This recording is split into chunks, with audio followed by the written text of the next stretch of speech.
Good morning students, class 7 chapter number 6 physical and chemical change.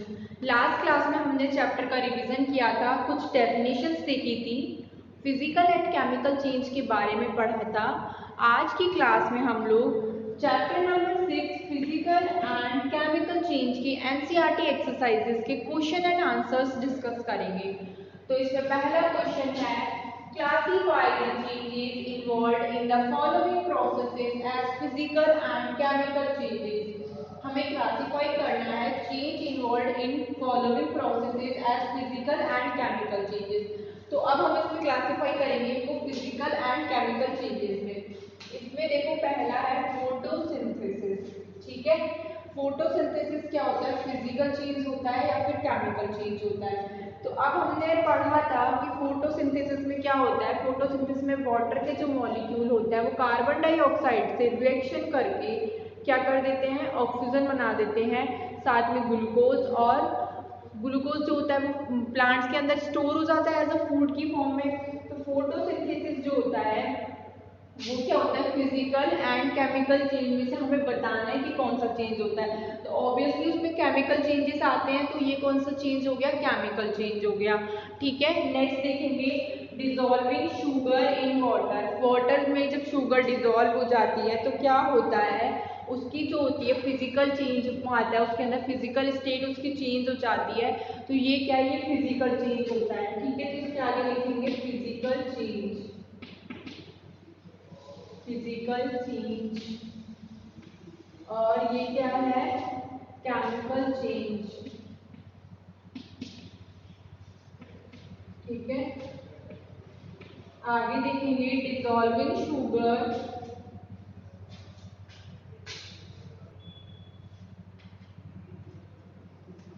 आगे देखेंगे burning of coal. Burning of coal क्या होता है, उसकी क्या होती है, फिजिकल चेंज आता है। बर्निंग ऑफ कोल में क्या होता है, वो जलता है तो वो क्या होता है, अलग ही स्टेट में चेंज हो जाता है। तो इसमें क्या आएगा, फिजिकल चेंज।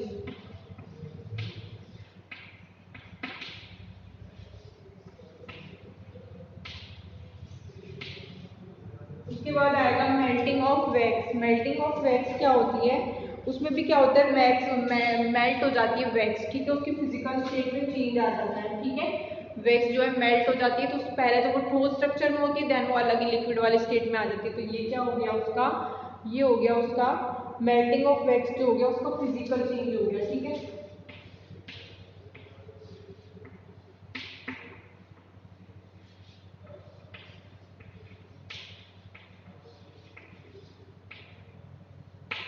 आगे देखेंगे नेक्स्ट क्वेश्चन,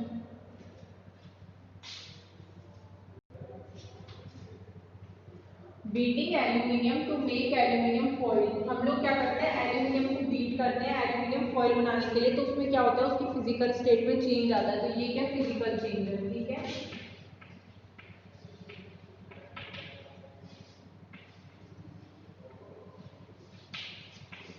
उसके बाद में डाइजेशन ऑफ फूड। फूड का डाइजेशन हो गया। तो फूड का जो डाइजेशन है वो क्या है, केमिकल चेंज है। बिकॉज फूड क्या है, अपनी पहले वाली जो स्टेट में नहीं रहता, वो क्या चेंज हो जाता है, वो अलग ही फॉर्म में कन्वर्ट हो जाता है। तो ये क्या केमिकल चेंज है। तो इसके आगे लिखेंगे हम chemical change.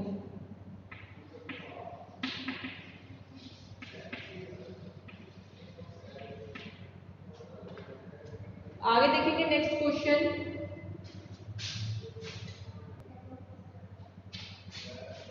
Question number second है, state whether the following statements are true और फॉल्स। ट्रू और फॉल्स का हमें क्या स्टेटमेंट का पता लगाना है। In case a statement is false, अगर किसी भी कंडीशन में क्या होता है, स्टेटमेंट जो फॉल्स होता है, right a corrected statement in your notebook. तो हमें क्या करना है, करेक्ट स्टेटमेंट अपनी नोटबुक में नोट डाउन करना है। उसमें देखो फर्स्ट है, ए पे हमें दिया हुआ है cutting A log of would into pieces is a chemical change. हमें क्या करना है, वुड के जो पीसेस होते हैं उनको कट करना है, ये क्या है, केमिकल चेंज है। तो हमें इसमें ट्रू और फॉल्स देखना है। तो क्या है, ये क्या फॉल्स है। ठीक है, क्योंकि इसमें क्या होता है, जब हम वुड के पीसेस को कट करते हैं तो कोई भी नया सबस्टेंस नहीं बनता। तो यहाँ पे क्या है, एफ। ठीक है, उसके बाद नेक्स्ट क्वेश्चन है, formation of manure from leaves is a physical change. Formation of manure from leaves is a physical change. Manure का फॉर्मेशन होता है लीफ से, तो क्या ये फिजिकल चेंज है? क्या ये फिजिकल चेंज है? नो, बिकॉज ये क्या होता है, formation of manure from leaves is a chemical change, क्योंकि एंटायर ए न्यू सब्सटेंस जो होता है फॉर्म हो जाता है और वो डीकम्पोज हो जाता है, तो इसलिए इरिवर्सिबल चेंज होता है। इसीलिए फॉर्मेशन ऑफ मैन्योर जो होता है वो क्या होता है, कभी भी फिजिकल चेंज नहीं होता, केमिकल चेंज होता है। तो यहाँ पे आएगा एफ फॉल्स। आगे देखो नेक्स्ट सी क्वेश्चन। नेक्स्ट दिया हुआ क्वेश्चन है, iron pipe coated with zinc do not get rusted easily. ये ट्रू है, बिकॉज हमने कल भी चैप्टर में पढ़ा था कि जब आयरन के जो पाइप्स होते हैं उनको कोट कर दिया जाता है जिंक से, तो वो क्या होते हैं इजीली वो क्या होते हैं इजीली उन पर रस्ट नहीं लगती, उन पर इजीली क्या होता है जंग जो होती है नहीं लग पाती है, वो ऑक्सीजन और वाटर के संपर्क में कॉन्टैक्ट में डायरेक्ट नहीं आ पाता है। इसीलिए जब हम आयरन के जो पाइप्स होते हैं उनको कोटेड करते हैं जिंक से, तो ये इजीली क्या होता है रस्टेड नहीं होते। तो यहाँ पे जो सी में है वो क्या है, हम क्या देखेंगे, आयरन पाइप जो होते हैं वो इजीली क्या होते हैं कोट नहीं होते जिंक के साथ, तो ये क्या है ट्रू, यहाँ पे लिखेंगे टी ट्रू। आगे देखो, iron and rust are the same substances. Iron and rust, iron और रस्ट जो है क्या है सेम सब्सटेंस है, ठीक है। तो आयरन एंड रस्ट जो है सेम सब्सटेंस है, तो यहाँ पे क्या आ जाएगा फॉल्स एफ, ठीक है।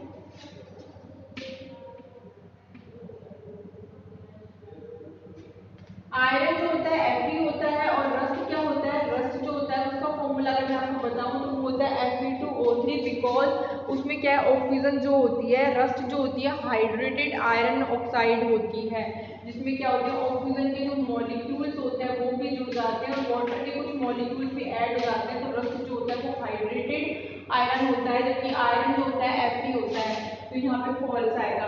Condensation of steam is not a chemical change. Condensation of steam, steam का कंडेंसेशन जो है एक केमिकल चेंज नहीं है, ये क्या है ट्रू है, because in condensation process water vapour change into water. Water की जो वेपर होती है वो किस में चेंज हो जाती है, वाटर में चेंज हो जाती है, तो ये हम यहाँ पे क्या करेंगे ट्रू।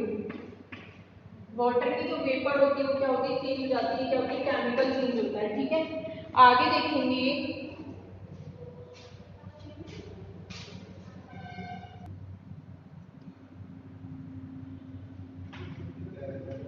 थर्ड क्वेश्चन में है fill in the blanks in the following statements. हमें क्या करना है, इन ब्लैंक्स के अंदर हमें एप्रोप्रिएट आंसर जो फिल करना है। फर्स्ट है when carbon dioxide is pass through lime water it turns milky due to the formation of.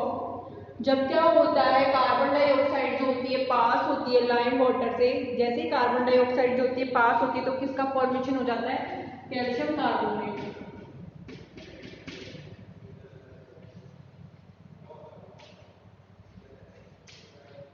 उसके बाद में आएगा बी में आएगा the chemical name of baking soda. Baking soda का केमिकल नेम क्या होता है, सोडियम हाइड्रोजन कार्बोनेट। इसके अंदर फिल करेंगे सोडियम हाइड्रोजन कार्बोनेट, ठीक है। थर्ड देखेंगे, सी में देखेंगे, सी क्वेश्चन दिया हुआ है two methods by rusting of iron can be prevented are. हमने दो मेथड पढ़े थे हमें रस्ट से प्रिवेंट करने के लिए आयरन को। हमने पहला मेथड पढ़ा था पेंटिंग और हमने सेकंड जो मेथड था वो था हमारा गैल्वेनाइजेशन। तो हमें यहाँ पे फिल करना है painting and galvanisation.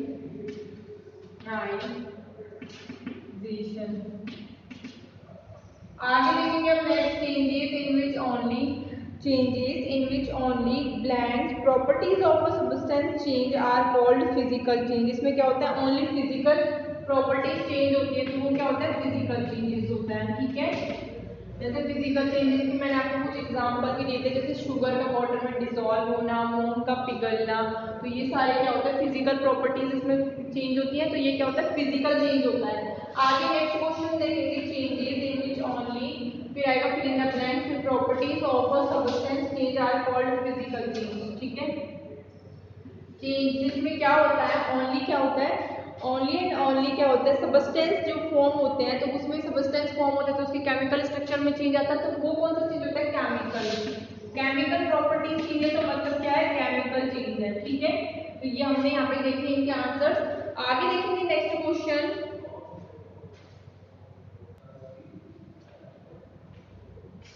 Question number 4 है when baking soda is mixed with lemon juice. जब बेकिंग सोडा को लेमन जूस के साथ मिक्स किया जाता है तो बबल्स जो है फॉर्म होते हैं with the evolution of gas. Gas के इवोल्यूशन के साथ what type of change it is, तो ये किस टाइप का चेंज होता है, इसको हमें एक्सप्लेन करना है। ठीक है, this is a chemical change.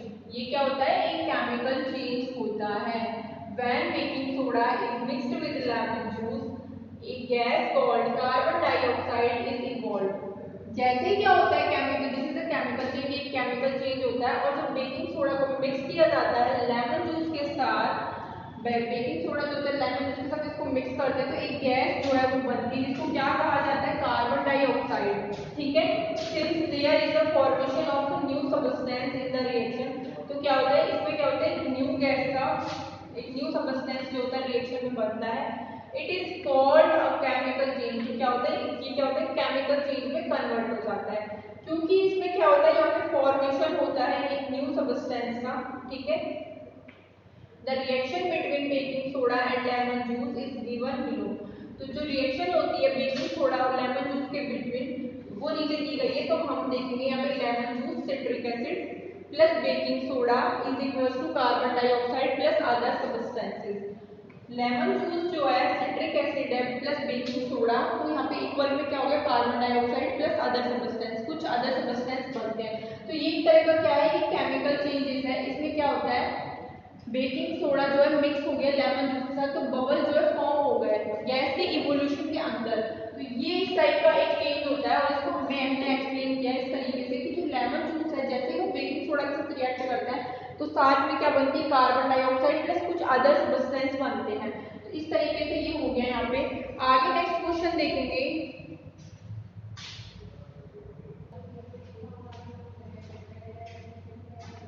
Question number 5 हमें दिया गया है। क्वेश्चन नंबर 5 कह रहा है when a candle burn both physical and chemical changes take places. तो क्या होता है, फिजिकल और केमिकल चेंजेस होते हैं। ठीक है, आइडेंटिफाई दीज चेंजेस, हमें इन चेंजेस को आइडेंटिफाई करना है। हमें एक और अनदर एग्जांपल देना है लाइक बिल्कुल ऐसा ही familiar process in which both the chemical and physical change, जिसमें क्या होता है बोथ चेंजेस होते हैं, फिजिकल चेंज भी होता है और केमिकल चेंज भी होता है। देखो when a candle burns both physical and chemical changes, जैसे ही कैंडल जो है वो जलती है तो क्या होता है, फिजिकल भी होता है और केमिकल चेंज भी होता है। ठीक है, the melting of wax and vaporization of melted wax is physical change। तो जैसे जो होता है गैस जो होती है वैक्स जो होती है मेल्ट हो जाती है and vaporisation of melted wax, और क्या होता है मेल्ट जो होती है वेपोराइजेशन होता है मेल्टेड वैक्स का इज ए फिजिकल चेंज। तो ये क्या होता है, फिजिकल चेंज होता है। As there is no formation, तो यहाँ पे क्या होता है, कोई भी नए प्रोडक्ट का फॉर्मेशन नहीं होता है। यहाँ पे कोई भी नया प्रोडक्ट जो है नहीं उसका फॉर्मेशन नहीं होता। The burning of candle is a chemical change as new substance. जैसे ही क्या होता है, जो कैंडल होती है वो बर्न होती है तो क्या होता है, केमिकल चेंज होता है। ठीक है, as new substance like carbon dioxide, carbon soot, heat and light are given off. क्या होता है, जो कैंडल जैसे ही बर्न होती है तो क्या होता है, केमिकल चेंज होता है। केमिकल चेंज होता है तो क्या होता है, न्यू जो होता है substance like carbon dioxide, carbon soot, heat and light are, ये सारे क्या होते हैं, ये सारे के सारे जो होते हैं गिवन ऑफ हो जाते हैं। तो इस तरीके से लाइक ये फिजिकल और केमिकल चेंज दोनों होता है। बिकॉज फिजिकल चेंज जो होता है जैसे कैंडल बर्न होती है तो फिजिकल और केमिकल चेंज दोनों ले लेते हैं। तो melting of the wax and vaporisation of the melted wax is a physical change. ये क्या होता है, फिजिकल चेंज होता है। ठीक है, गैस मेल्ट हो जाती है एंड वेपोराइजेशन जो होता है मेल्टेड वैक्स का वो क्या होता है, एक तरीके का फिजिकल चेंज होता है। वो क्या होता है, एक तरीके का फिजिकल चेंज होता है। और इसका एक अनदर एग्जांपल हम देख सकते हैं, एक change in which both physical and chemical changes occur is the burning of like जैसे एलपीजी जो होती है बर्न होती है, लिक्विफाइड पेट्रोलियम गैस। ठीक है, LPG liquefied petroleum gas LPG is filled in the cylinder in the form of liquid. वो क्या होती है, लिक्विड की फॉर्म में सिलेंडर के अंदर होती है। जैसे ही वो सिलेंडर से बाहर आती है it changes into vapour state. तो ये क्या है, उसकी वेपर स्टेट में चेंज हो गई। तो ये वाला जो चेंज हुआ उसकी फिजिकल स्टेट में चेंज हुआ। तो ये क्या हो गया, इसके अंदर फिजिकल चेंज हो गया। जो वेपर्स जो होते हैं जैसे एयर के साथ मिक्स होते हैं और बर्न हो जाते हैं तो केमिकल चेंज होता है। हीट एंड कार्बन डाइऑक्साइड जो होते हैं, हीट जो निकलती है और जो कार्बन डाइऑक्साइड होता है वो क्या होता है, एक नया प्रोडक्ट जनरेट कर देते हैं। तो इस तरीके से जो लिक्विड पेट्रोलियम गैस होती है, एलपीजी गैस होती है, वो सेम इसका एक और फैमिलियर एग्जांपल लेके हम लोग समझा सकते हैं। तो इस तरीके से होता है कि पहले तो एलपीजी जब सिलेंडर के अंदर होती है, जब वो बाहर आती है तो वो अपनी अदर स्टेट में चेंज हो जाती है, ठीक है। फिर ऐसे वो जैसे एयर के अंदर मिल जाती है तो वो हीट और कुछ अदर वेपर्स होती हैं, हीट और अदर कुछ वेपर्स होती हैं जो क्या करती हैं, मिल करके क्या कर देती है, एक नया प्रोडक्ट जनरेट कर देती हैं। तो इतना ही हो गया यहाँ पे। हमने जैसे क्वेश्चन नंबर 5 देखा, हमें इसमें 2 एग्जाम्पल लेके समझाना है। बाकी के जो नेक्स्ट क्वेश्चन है वो हम नेक्स्ट क्लास में डिस्कस करेंगे।